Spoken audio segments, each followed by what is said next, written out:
झारखंड की हेमंत सोरेन सरकार को लगा बड़ा झटका। राज्यपाल सीपी राधाकृष्णन ने आरक्षण की सीमा बढ़ाने वाले बिल को लौटा दिया वापस। इस बिल में ओबीसी, एससी और एसटी आरक्षण का प्रतिशत बढ़ाने का था प्रस्ताव।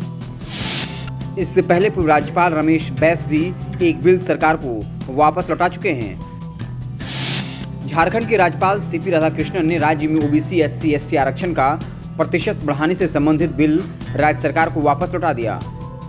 उन्होंने राज्य सरकार की ओर से मंजूरी के लिए आए इस बिल पर भारत सरकार के अटॉर्नी जनरल आर वेंकटरमणी से राय मांगी थी।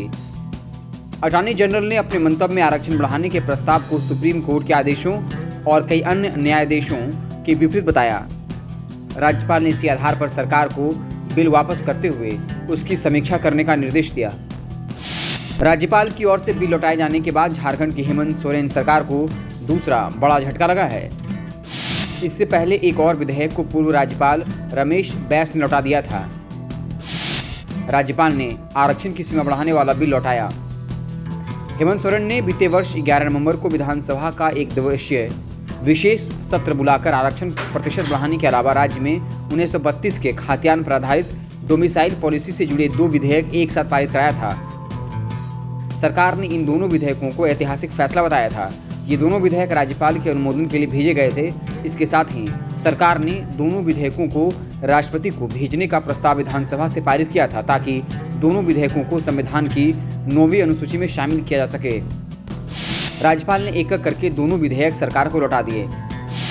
डोमिसाइल पॉलिसी के विधेयक को संवैधानिक प्रावधानों की विपरीत बताते हुए पूर्व राज्यपाल रमेश बैस ने पहले ही लौटा दिया था।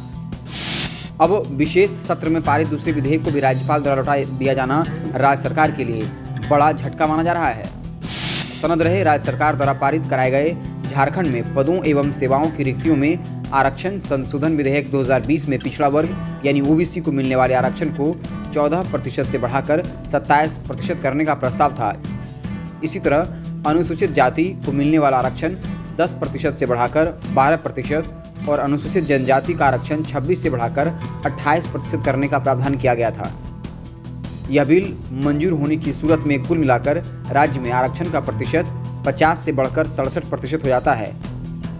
राज्यपाल ने अटॉर्नी जनरल के मंतव्य का हवाला देते हुए बताया, सर्वोच्च न्यायालय ने इंदिरा सहनी मामले में जातीय आरक्षण की सीमा 50% निर्धारित कर सर्वोच्च न्यायालय ने इंदिरा सहनी मामले में जातिगत आरक्षण की सीमा 50% निर्धारित कर दी है। अटॉर्नी जनरल ने अपने मंतव्य में आरक्षण से संबंधित अन्य आदेशों का भी जिक्र किया।